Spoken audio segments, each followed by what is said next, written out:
तो चलिए आगे बढ़ते हैं। अब हम डिस्कस करेंगे थ्योरी चैप्टर्स। पहला थ्योरी चैप्टर आ रहा है financial policy and corporate strategy.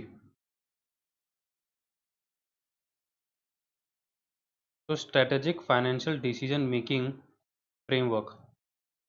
Investors want to maximize their wealth by selecting optimum investment and financial opportunities that will give them maximized expected returns at minimum risk। Investor कौन होता है? तो investor वो होता है जो इन्वेस्टमेंट करता है। इन्वेस्टमेंट का पैसा कहाँ से लाता है? तो पोर्टफोलियो मैनेजमेंट चैप्टर में मैंने आपको बताया था कि income minus expenses is equal to savings, और सेविंग्स का कुछ पोर्शन जो बंदे होते हैं वो इन्वेस्ट करते हैं, यानी कि इन्वेस्टमेंट करते हैं अलग अलग जगह पे, इसलिए उन बंदों को बोला जाता है इन्वेस्टर्स। तो इन्वेस्टर्स क्या चाहते हैं? इन्वेस्टर्स चाहते हैं कि उनकी वेल्थ मैक्सिमाइज हो, यानी कि उनकी जो नेट वर्थ है वो मैक्सिमाइज हो। वो कैसे होगी? तो अगर वो अलग अलग जगह में इन्वेस्टमेंट करेंगे जिससे उनको अच्छा खासा रिटर्न मिलेगा, which will form the part of their income. फिर उस इनकम का क्या करेंगे? फिर उस इनकम को कहीं ना कहीं लगाएंगे, यानी कि एसेट बनाएंगे और बड़ी बड़ी चीज़ें करेंगे। यानी कि नेट वर्थ का मतलब होता है एसेट्स माइनस लाइबिलिटीज़। अगर आप अपनी एसेट्स को बढ़ाते जाओगे और लाइबिलिटीज़ को कम रखने की कोशिश करोगे तो कहीं ना कहीं आपका नेट वर्थ बढ़ता जाएगा। नेट वर्थ का मतलब ही होता है वेल्थ। Investment, returns, risk. तो पोर्टफोलियो मैनेजमेंट में मैंने आपको बताया था कि हर इन्वेस्टमेंट के दो कैरेक्टरिस्टिक्स होते हैं, एक होता है रिटर्न और एक होता है रिस्क। तो इन्वेस्टर्स क्या चाहते हैं? इन्वेस्टर्स चाहते हैं टू मैक्सिमाइज देयर वेल्थ, यानी कि अपना नेट वर्थ बढ़ाना चाहते हैं, यानी कि अपने एसेट्स बढ़ाना चाहते हैं। एसेट्स कैसे बढ़ेंगे? तो एसेट्स तब बढ़ पाएंगे जब आपकी इनकम बहुत ज़्यादा होगी। कोई चीज़ को परचेज करना है तो उसके लिए आपके पास जेब में पैसे होने चाहिए, यानी कि आपके पास इनकम होनी चाहिए। So investors want to maximize their wealth by selecting the optimum investment and financial opportunities that will give them maximum expected returns with minimum risk। तो हर इन्वेस्टर चाहता है कि उसका जो इन्वेस्टमेंट हो वो ऐसा इन्वेस्टमेंट हो जहाँ पे उसको मैक्सिमम रिटर्न मिल पाए और उसको रिस्क भी मिनिमम हो। Management is ultimately responsible to the investors. तो वर्ल्ड वाइड जो बिजनेस करने के तरीके होते हैं वो ब्रॉडली थ्री कैटेगरीज में डिवाइड होते हैं। एक होता है प्रोप्राइटरशिप बिजनेस, एक होता है पार्टनरशिप बिजनेस, और एक होता है company form of business. Company form of business एक ऐसा बिजनेस होता है जहाँ पर जो इन्वेस्टर्स होते हैं, यानी कि जिन्होंने बिजनेस में पैसा लगाया, वो अलग लोग होते हैं और बिजनेस चलाने वाले लोग अलग होते हैं। बिजनेस चलाने वाले लोगों को बोला जाता है मैनेजमेंट, और बिजनेस में पैसे लगाने वाले लोगों को बोला जाता है इन्वेस्टर्स। ऐसा क्यों? ऐसा इसलिए क्योंकि पोर्टफोलियो मैनेजमेंट चैप्टर पढ़ाते समय मैंने आपको बताया था कि जो इन्वेस्टमेंट होती है वो बिजनेस में हो सकती है, यानी कि जो बंदा बिजनेस में पैसे लगा रहा है कहीं ना कहीं वो इन्वेस्टमेंट कर रहा होता है, और उसमें से जो रिटर्न उसको मिलता है that is in the nature of the profit from the business. तो बिजनेस में जिन्होंने पैसे लगाया, यानी कि बिजनेस में उन लोगों ने इन्वेस्टमेंट की, इसलिए उन लोगों को हम लोग इन्वेस्टर्स बोलते हैं।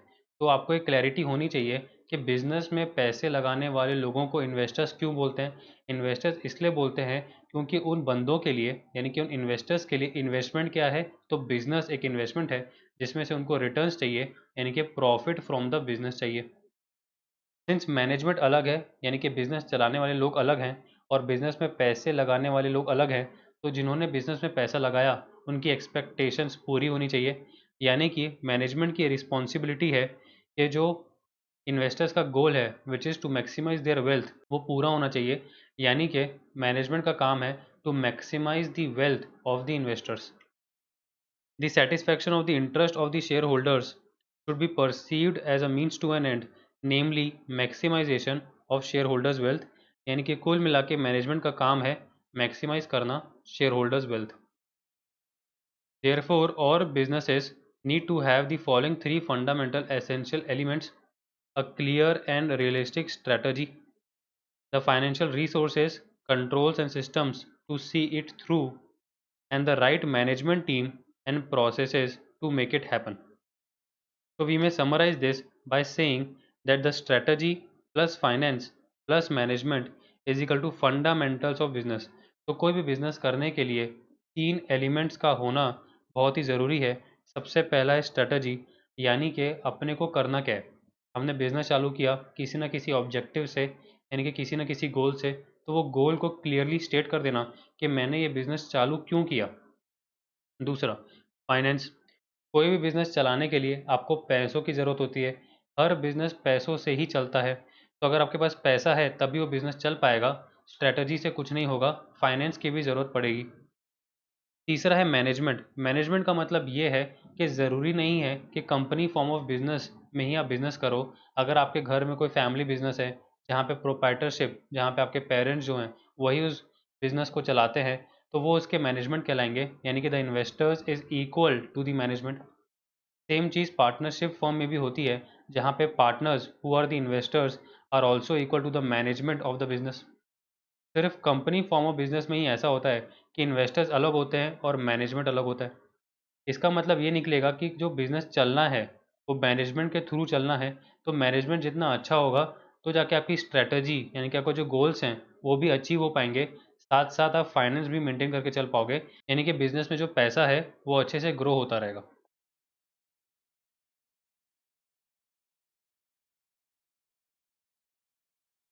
Functions of strategic financial management. तो फंक्शन देख लेते हैं। सबसे पहला है कि continual search for best investment opportunity. दूसरा है selection of the best profitable opportunity. तीसरा है determination of optimal mix of funds for the opportunities. Establishment of system for internal controls and analysis of the results for future decision making. अगर आप इसको portfolio management के steps के साथ link करोगे तो और अच्छे से समझ में आएगा। चलिए पोर्टफोलियो मैनेजमेंट में चलते हैं, जहाँ पर मैंने आपको स्टेप्स सिखाए थे। तो इस तरीके से मैंने स्टेप्स बताए थे इन दी पोर्टफोलियो मैनेजमेंट। सबसे पहले हमने देखा था सिलेक्शन ऑफ सिक्योरिटीज़। दूसरा हम देखे थे कंस्ट्रक्ट ऑल फीजिबल पोर्टफोलियोज। और फिर तीसरा हमने देखा था चूज द ऑप्टिमल पोर्टफोलियो, जिसके अंदर में पोर्टफोलियो का सिलेक्शन और उसके बाद पोर्टफोलियो का इवैल्यूएशन, यानी कि एनालिसिस। यहाँ पर भी हम लोग वही करेंगे। सबसे पहले हम सर्च करेंगे फॉर बेस्ट इन्वेस्टमेंट अपॉर्चुनिटी, यानी कि सिक्योरिटी सर्च करेंगे और उसके बाद सिलेक्शन करेंगे। सिक्योरिटी सिलेक्ट करने के बाद हम लोग ऑप्टिमल मिक्स ऑफ फंड्स देखेंगे, यानी कि पोर्टफोलियो क्रिएट करेंगे अलग अलग और देखेंगे कि कितने फीजिबल पोर्टफोलियोज बन सकते हैं। उन फीजिबल पोर्टफोलियोज में से हम लोग ऑप्टिमम पोर्टफोलियो सिलेक्ट कर लेंगे। एस्टैब्लिश करेंगे सिस्टम ऑफ इंटरनल कंट्रोल्स, जिससे कि कंटिन्यूअस मॉनिटरिंग हो पाए। और फाइनली हम एनालिसिस ऑफ रिजल्ट्स करेंगे, यानी पोर्टफोलियो इवैल्यूएशन करेंगे, यानी कि देखेंगे कि हमारा पोर्टफोलियो परफॉर्म कैसे कर रहा है, जिसके अलग अलग टूल्स होते हैं, जैसे कि Sharpe ratio, Treynor ratio, Jensen alpha, et cetera. तो finally functions of the strategic financial management are nothing but the steps of the portfolio management, which is continual search, selection, optimal mix, internal controls and analysis of results। यानी कि security selection, then portfolio construction जिसमें feasible portfolios construct करना, उसके बाद optimal portfolio select करना और उसके बाद पोर्टफोलियो का इवैल्यूएशन करना। The key decisions falling within the scope of financial strategy include the following। सबसे पहला है फाइनेंसिंग डिसीजन, यानी कि कहाँ से आप इक्विटी लोगे या फिर डेट लोगे। स्ट्रेटेजिक फाइनेंशियल मैनेजमेंट में मैंने कई बार आपको बताया है कि एसएफएम में कैपिटल का मतलब इक्विटी भी होता है और डेट भी होता है। तो बिजनेस चलाने के लिए सिंस पैसा चाहिए, चाहे डेट के फॉर्म में आए चाहे इक्विटी फॉर्म में आए, सबसे पहले तो पैसा चाहिए। तो सबसे पहला डिसीजन किसी बिजनेस को चालू करने का आप ये लेते हो कि पैसा इक्विटी के फॉर्म में आए या डेट के फॉर्म में आए, यानी कि फाइनेंसिंग डिसीजन। दूसरा है इन्वेस्टमेंट डिसीजन, यानी कि अब तो मैंने पैसा रेज कर लिया, मेरे पास पैसे आ गए, अब इस पैसे का क्या करूं, कहां पर इन्वेस्टमेंट करूं, यानी कि क्या बिजनेस करूं। आप लोग इस चीज़ को प्लीज़ रिलेट कीजिएगा कि बिजनेस का मतलब ही इन्वेस्टमेंट है। बहुत सारे स्टूडेंट्स इस चीज़ को लिंक नहीं कर पाते। उनको तो सिर्फ ये लगता है कि इन्वेस्टमेंट का मतलब शेयर्स है, डिबेंचर्स है या ज़मीन परचेज कर लेना, वो सब इन्वेस्टमेंट है। बिजनेस भी एक तरीके का इन्वेस्टमेंट होता है। और एसएफएम में अगर आप इस दो चीज़ को लिंक करके बढ़ोगे, यानी कि investment is nothing but the business, तो आपको बहुत अच्छे से समझ में आएगा। यहाँ पर इन्वेस्टमेंट डिसीजन का मतलब ये नहीं है कि मैं कहाँ शेयर में पैसे लगाऊं या फिर कहाँ डिबेंचर में पैसे लगाऊं। यहाँ पे इसका मतलब ये है कि मैं कौन सा बिजनेस करूँ। ठीक है, तो मैंने बिज़नेस भी डिसाइड कर लिया। उसके बाद मैंने बिज़नेस चालू किया, मैंने प्रॉफिट अर्न किया। कंपनी फॉर्म ऑफ बिज़नेस में जो प्रॉफिट अर्न होता है उसका एक पोर्शन डिविडेंड के रूप में बांट दिया जाता है टू द इन्वेस्टर्स, और बाकी बचा हुआ पोर्शन रिटेन कर लिया जाता है बिजनेस में। ये चीज़ मैंने आपको इक्विटी वैल्यूएशन चैप्टर में बताया था। तो डिविडेंड डिसीजन का मतलब ये है कि अगर साल भर के अंत में मैंने 100 रुपये कमाए, यानी कि 100 रुपये का प्रॉफिट कमाया, उसमें से कितना डिविडेंड में बांट दूं और कितना बिजनेस में रिटेन कर लूं। That is your dividend decision. चौथा है पोर्टफोलियो डिसीजन। पोर्टफोलियो का मतलब ये है, it is a basket of businesses, यानी कि बास्केट ऑफ इन्वेस्टमेंट्स।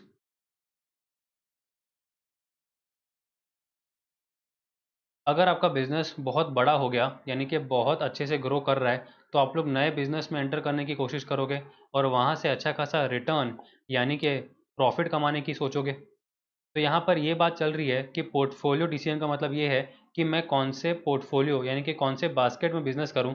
यानी कि अगर मेरा बिजनेस, टोटल बिजनेस का जो ग्रुप है, अगर एक बास्केट है जिसके अंदर में अलग अलग इन्वेस्टमेंट पड़ी है, यानी अलग अलग बिजनेस पड़े। मेरा मान के चलो सीमेंट का काम है, सीमेंट मैन्युफैक्चरिंग है, या फिर मेरा एफएमसीजी यानी कि फास्ट मूविंग कंज्यूमर गुड्स का काम है, या फिर मेरा डिफेंस का काम है। तो कैसे मेरा पोर्टफोलियो काम करना चाहिए, यानी कि पोर्टफोलियो डिसीजंस कैसे होने चाहिए, यानी कि कौन से बिजनेसेस मुझे करने चाहिए। That is your portfolio decisions, यानी कि आपको जो बास्केट ऑफ बिजनेसेस है वो कैसे मेंटेन करके चलना चाहिए, वो वाले डिसीजंस आते हैं पोर्टफोलियो डिसीजंस में। तो मैं कंक्लूड कर रहा हूँ कि सबसे पहले बिजनेस चालू करने के लिए आपको पैसा चाहिए, फाइनेंसिंग डिसीजन। पैसा आ गया तो अब डिसाइड करोगे कि कौन सा बिजनेस करूँ, यानी कि इन्वेस्टमेंट डिसीजन। सिंस आपने इन्वेस्टमेंट कर ली, यानी कि बिजनेस चालू कर लिया, अब साल भर के अंत में कुछ प्रॉफिट होगा, जिसमें से कुछ आपको डिविडेंड के रूप में बांटना है, कुछ आपको रिटेन करना है बिजनेस में। तो कितना करें, यानी कि कितना डिविडेंड बांटें, that is your dividend decision. और फाइनली अगर आपका बिजनेस बहुत ही बड़ा हो गया और आप इस लेवल पे पहुंच गए कि आप 2-3 बिजनेस साइमल्टेनियसली कर सकते हो, तो ये डिसाइड करना कि नया बिजनेस कौन सा करें जो कि पोर्टफोलियो के लिए रूप में रहेगा, यानी कि बास्केट के रूप में रहेगा, यानी बास्केट ऑफ इन्वेस्टमेंट्स के रूप में रहेगा। ठीक है। These are the key decisions falling within the scope of financial strategy. Strategy at different hierarchy levels. There are three levels of strategy: corporate level, business unit level, and functional or departmental level. सबसे पहले आ रहा है corporate level strategy, जिसका मतलब होता है selection of businesses. जो हमारा स्टेप नंबर 2 था, इन्वेस्टमेंट डिसीजन, वही है ये कि हमने पैसा तो रेस कर लिया, लेकिन बिजनेस कौन सा करें, वो आता है कॉरपोरेट लेवल स्ट्रेटजी में।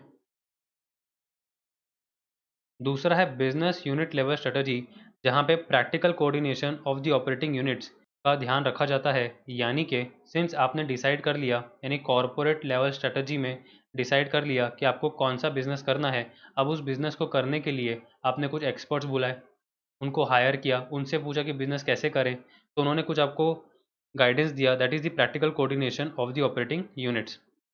उसके बाद फंक्शनल लेवल स्ट्रेटजी में आता है फंक्शनल लेवल स्ट्रेटजीज इन R&D, यानी कि research and development, operations, manufacturing, marketing, finance and human resources. These all are covered under the functional level strategy, यानी कि ग्राउंड लेवल पे जो लोग काम कर रहे हैं उनकी बात चल रही है। हर बिजनेस के अलग अलग डिपार्टमेंट्स होते हैं, जैसे रिसर्च एंड डेवलपमेंट हो गया, ऑपरेशंस हो गया, यानी कि प्लांट के अंदर में काम देखना, मैन्युफैक्चरिंग देखना, मार्केटिंग हो गया, यानी कि अपने गुड्स को मार्केट कैसे करना है, एडवर्टीजमेंट कैसे देनी है। फाइनेंस का मतलब है अगर बिजनेस को पैसों की और ज़रूरत है, चाहे शॉर्ट टर्म के लिए चाहे लॉन्ग टर्म के लिए, तो वो कहाँ से आएगा।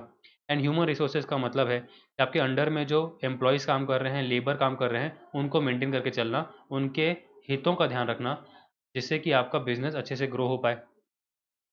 तो फंक्शनल लेवल स्ट्रैटेजी, अगर कंपनी फॉर्म ऑफ बिजनेस में जाओगे तो वहाँ पर तो हर एक एक डिपार्टमेंट के अलग अलग लोग होते हैं। बट अगर छोटा सा बिजनेस है, मतलब आप अगर उस बिजनेस के प्रोप्राइटर हो, उसमें आप ही सारे डिपार्टमेंट्स होंगे। मतलब मैं ही ह्यूमन रिसोर्स हूँ, मैं ही फाइनेंस हूँ, मैं ही मार्केटिंग हूँ, मैं ही मैन्युफैक्चरिंग डिपार्टमेंट हूँ, मैं ही ऑपरेशन डिपार्टमेंट हूँ, और मैं ही रिसर्च एंड डेवलपमेंट हूँ। जो प्रोप्राइटरशिप बिजनेस होता है, जो कि छोटा सा एक दुकानदार होता है, वो दुकानदार अपने बिजनेस के सारे डिपार्टमेंट्स को खुद ही हैंडल करता है। लेकिन जो बड़ी बड़ी बिजनेसेस होती हैं, यानी बड़ी बड़ी कंपनीज होती हैं, वहाँ पे एक एक डिपार्टमेंट के अलग अलग लोग होते हैं। ठीक है। फंक्शनल लेवल स्ट्रेटजी का सबसे इम्पॉर्टेंट काम ये होता है कि वो प्रोवाइड करते हैं information on the customer feedback. कोई भी बिजनेस तभी चल सकता है जब उसमें कस्टमर्स का ध्यान रखा जाए, यानी कि कस्टमर्स का जो नीड है, कस्टमर का जो फीडबैक है, उसको ध्यान रखा जाए। आपने कोई प्रोडक्ट तो बना लिया, लेकिन क्या वो प्रोडक्ट 100% करेक्ट है, इसका फीडबैक तो कस्टमर ही दे सकता है आफ्टर यूटिलाइजिंग योर प्रोडक्ट। मतलब कस्टमर के लिए आपने प्रोडक्ट तो तैयार कर लिया, बट वो कितना इफेक्टिव है, उसके क्या साइड इफ़ेक्ट्स हैं या फिर उसमें क्या क्या ड्रॉबैक्स हैं, ये तो कस्टमर ही बता पाएगा आफ्टर यूजिंग योर प्रोडक्ट। तो कस्टमर का फीडबैक लेना और अच्छे से उस पर काम करना किसी बिजनेस के लिए बहुत ही ज़रूरी है, क्योंकि ज़रूरी नहीं है कि आपका जो प्रोडक्ट आपने लॉन्च किया वो कस्टमर खरीदेंगे ही खरीदेंगे। डिपेंड करेगा कि आप मार्केट में क्या लेके आ रहे हो, आपको कस्टमर की कितनी चिंता है। जिस कंपनी ने कस्टमर की पूरी बात सुनी, समझी, उसके फीडबैक को ध्यान दिया, वही सस्टेन कर पाएगा, यानी कि वही सर्वाइव कर पाएगा। तो फंक्शनल लेवल स्ट्रेटजी बहुत ही इंपॉर्टेंट है, बिकॉज वही लोग ग्राउंड लेवल पे काम कर रहे हैं, वो लोग एसी रूम में बैठ के, यानी कि एसी ऑफिस में बैठ के डिसीजन नहीं ले रहे हैं। वो लोग ग्राउंड रियलिटी को समझते हैं, उनको पता है कि कस्टमर उनसे क्या कह रहा है, कस्टमर को वो चीज़ अच्छी लग रही है या नहीं लग रही। और ग्राउंड लेवल लोगों का काम ये होता है कि ये पूरा इन्फॉर्मेशन टॉप लेवल तक लेके जाएं, जो कि एसी रूम में बैठे हैं। जब तक कि उनके पास करेक्ट डेटा नहीं आएगा, वो लोग करेक्ट डिसीजन मेकिंग नहीं कर पाएंगे। ठीक है। अगला आ रहा है financial planning. There are three major components of financial planning: financial resources, financial tools, financial goals। तो फाइनेंशियल प्लानिंग का मतलब होता है FR, यानी कि financial resources plus financial tools, जिससे कि फाइनेंशियल गोल्स अचीव हो पाए। फाइनेंशियल रिसोर्सेज का सीधा सीधा मतलब है मनी। फाइनेंशियल टूल्स का मतलब है आपके डिसीजंस। और फाइनेंशियल गोल का मतलब है आपको पैसों का क्या करना है, मतलब आपके लाइफ के गोल क्या है। आपको घर खरीदना है, आपको कार खरीदनी है, these are the financial goals. Financial goals का मतलब ये है कि गोल अचीव करने के लिए पैसा लगेगा। तो फाइनेंशियल गोल का मतलब हो गया कि गोल अचीव करने के लिए पैसा लगेगा, तो मैं क्या डिसीजंस लूँ जिससे कि मेरे फाइनेंशियल रिसोर्सेज उतने हो जाएं कि मेरा फाइनेंशियल गोल अचीव हो जाए। कुल मिला के मेरे पास इतना पैसा आ जाए जिससे कि मैं अपना फाइनेंशियल गोल अचीव कर पाऊँ। तो डिसीजन क्या लेने पड़ेंगे, यानी कि बिजनेस चालू करूं या फिर शेयर्स में पैसा लगाऊं या म्यूचुअल फंड में पैसा लगाऊं, क्या करूं। जो भी आपको करना है, those are your financial tools, जिसमें फाइनेंशियल रिसोर्सेज लगेंगे। और फाइनली आप फाइनेंशियल गोल अचीव कर पाओगे, यानी कि आपका जो गोल है वो पैसों से अचीव हो जाएगा। Outcomes of the financial planning are the financial objective, यानी कि आपने जितनी मेहनत की, यानी कि अपने फाइनेंशियल रिसोर्सेज को यूज़ किया, डिसीजन लिया, कहीं पर लगाया, उसका आउटकम क्या आएगा कि आपका जो फाइनेंशियल ऑब्जेक्टिव है, यानी कि फाइनेंशियल गोल है, वो अचीव हो पाएगा। चलिए आगे बढ़ते हैं। Interface of financial policy and strategic management discuss करते हैं। Starting point of an organisation is money and the end point of that organisation is also money. कोई भी बिजनेस पैसों से स्टार्ट होता है और पैसों पे ही ख़त्म होता है। कोई भी बिजनेस बिना पैसों के नहीं चल सकता। तो the starting point of a company is money and the end point of the company is money. And point का मतलब ये है कि बिजनेस चालू करने का पर्पस सिर्फ पैसा कमाना ही होता है। द जनरेशन ऑफ फंड्स में arise out of ownership capital और बोरोड कैपिटल। तो जैसा हमने फाइनेंसिंग डिसीजन में देखा था कि अगर आपको बिजनेस करना है, उसके लिए अगर आपको पैसा चाहिए, तो अगर वो इक्विटी से आया तो ओनरशिप कैपिटल, और अगर डेट से आया तो बोरोड कैपिटल। दोनों केस में उसको हम कैपिटल बोलेंगे, क्योंकि एसएफएम में कैपिटल का मतलब इक्विटी भी होता है और डेट भी होता है।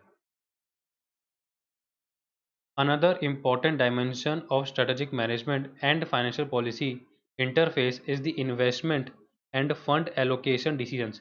तो पहला हो गया फाइनेंसिंग डिसीजन, जो ये डिस्कस किया मैंने। दूसरा हो गया इन्वेस्टमेंट डिसीजन, जहाँ पे आपको ये बात ध्यान रखनी है that investment is nothing but business, क्योंकि बिजनेस भी एक तरीके का इन्वेस्टमेंट होता है। तो सेकंड काम आपका ये है कि कौन सा बिजनेस करें, यानी कि फंड जो आपके पास पड़े हैं उसको एलोकेट कहाँ पर करें। In fact, project evaluation and project selection are the two most important jobs under fund allocation।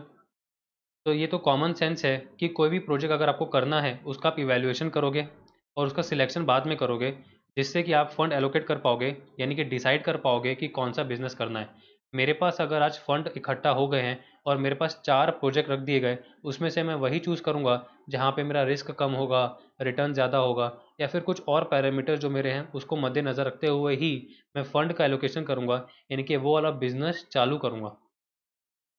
Dividend policy is yet another area for making financial policy decisions affecting the strategic performance of the company.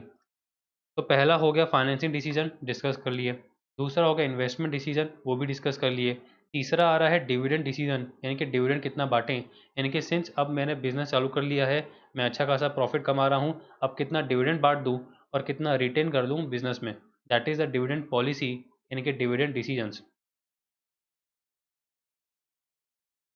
तो जो हमारा discussion रहा of interface of the financial policy and strategic management, it is actually linked to the four decisions जो हमने discuss किया: financing decisions, investment decisions, dividend decisions and portfolio decisions.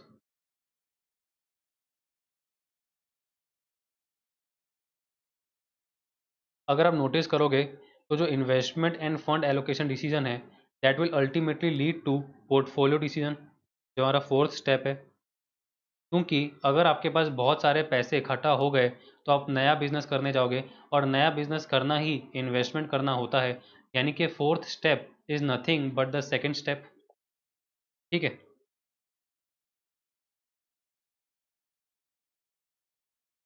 अगला आ रहा है balancing financial goals vis-a-vis sustainable growth, मतलब financial goals भी achieve हो जाए और ग्रोथ भी सस्टेनेबल हो। What makes an organisation financially sustainable? Sustainable का मतलब ये होता है कि आप जिंदा रह पाओ, यानी कि सर्वाइव कर पाओ for the long period of time. तो फाइनेंशियली सस्टेनेबल होने के लिए, to be financially sustainable, an organisation must have more than one source of income, यानी कि आपका वन सोर्स ऑफ इनकम नहीं होना चाहिए, यानी कि आप डिपेंडेंट नहीं होने चाहिए वन सोर्स ऑफ इनकम पर।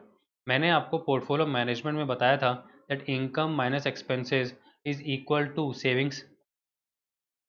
ये देखिए, पोर्टफोलियो मैनेजमेंट जब चालू किया था मैंने, तब मैंने बताया था income minus expenses is equal to savings. यहाँ पर मैंने बताया था कि इनकम दो तरीके की होती है, एक होती है एक्टिव इनकम और एक होती है पैसिव इनकम। एक्टिव इनकम वो होती है जहाँ पे आप दिन भर काम करते हो, आपका अगर कोई दुकान है जहाँ पर आप बैठते हो, that is your active income. Passive income का मतलब ये है कि अगर आपने कहीं इन्वेस्टमेंट कर दिए शेयर्स में या डिबेंचर्स में, या आपके पास कोई फ्लैट था जिसको आपने रेंट पे चढ़ा दिया, वहाँ से रेंट आता है, ये सारी चीज़ें पैसिव इनकम होती है। यानी कि एक तरीके से आप घर बैठे के पैसे कमा रहे हो। आपने एक समय में डिसीजन ले लिया कि किसको आपको रेंट पे देना है, अपना फ्लैट आपने रेंट पे दे दिया। अब हर महीने आपको जो इनकम आ रही है उसके लिए आप अलग से कुछ एफर्ट्स नहीं डाल रहे हो, आप अपने एफर्ट्स अपने दुकान में डाल रहे हो, यानी कि अपने शॉप में डाल रहे हो। तो जो पैसिव इनकम होगी that will be the rental income, और जो एक्टिव इनकम होगी that will be the profit from the shop वाला बिजनेस। ठीक है। फाइनेंशियली सस्टेनेबल होने के लिए आपके पास more than one source of income होना चाहिए, क्योंकि फ्यूचर अनसर्टेन है। आपको नहीं पता कि जहाँ से आपको इनकम हो रही है कल भी आपको वहाँ से उतनी ही इनकम हो, ज़रूरी नहीं है, कम भी हो सकती है, बढ़ भी सकती है। तो अगर आप एक चीज़ पे डिपेंडेंट नहीं रहोगे, आपके पास दो तीन सोर्स ऑफ इनकम रहेंगे, तब आप फाइनेंशियली सस्टेन कर पाओगे। यानी कि अगर फ्यूचर में कुछ वर्स्ट केस हो जाता है तो भी आपके घर में अच्छा खासा पैसा आता रहेगा। Have more than one way of generating income, तो सेम बात होगी। Do strategic action and financial planning regularly. ठीक है। हैव एडिक्वेट फाइनेंशियल सिस्टम्स, इसका मतलब ये है फाइनेंशियल सिस्टम्स का कि आपकी बुक कीपिंग अच्छी होनी चाहिए। आप जो बिजनेस कर रहे हो उसको एक तरीके से बिजनेस करो, यानी कि अपने अंडर में जो एम्प्लॉयज़ है उसको अच्छे से ट्रेन करो। वहाँ पर आपकी डॉक्यूमेंटेशन अच्छी होनी चाहिए, हर चीज़ का हिसाब किताब अच्छे से मेंटेन होके चलना चाहिए।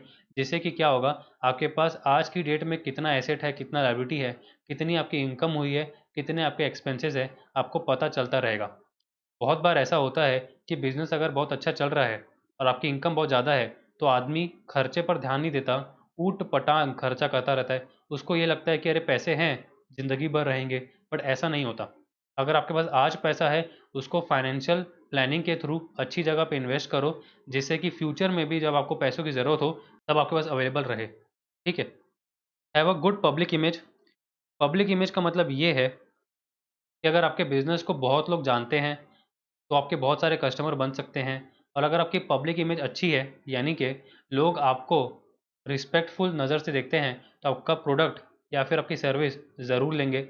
हर बिजनेस का जो बैकबोन होता है वो उसके कस्टमर्स होते हैं। जितने ज़्यादा कस्टमर्स होंगे उतना ज़्यादा बिजनेस ग्रो कर पाएगा, यानी कि फाइनेंशियली सस्टेनेबल हो पाएगा।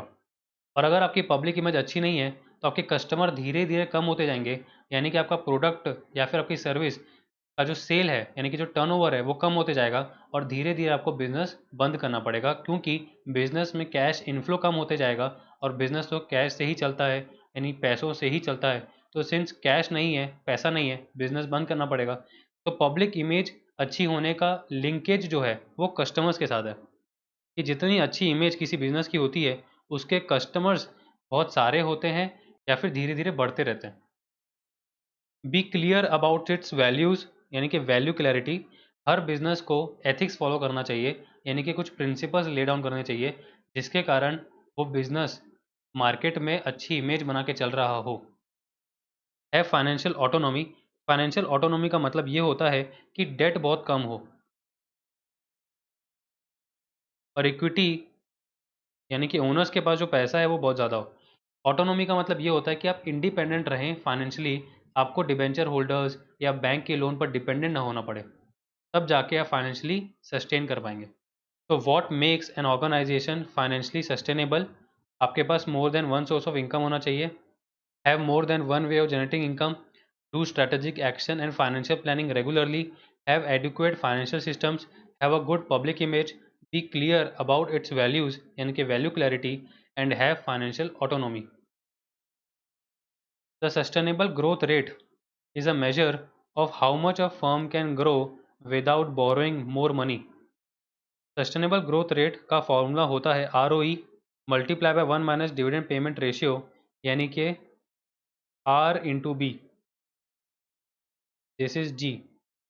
तो ये वाला फॉर्मूला मैंने आपको DDM कंसेप्ट पढ़ाते समय in the equity valuation chapter बताया था कि जी का मतलब होता है ग्रोथ रेट, यानी कि सस्टेनेबल ग्रोथ रेट।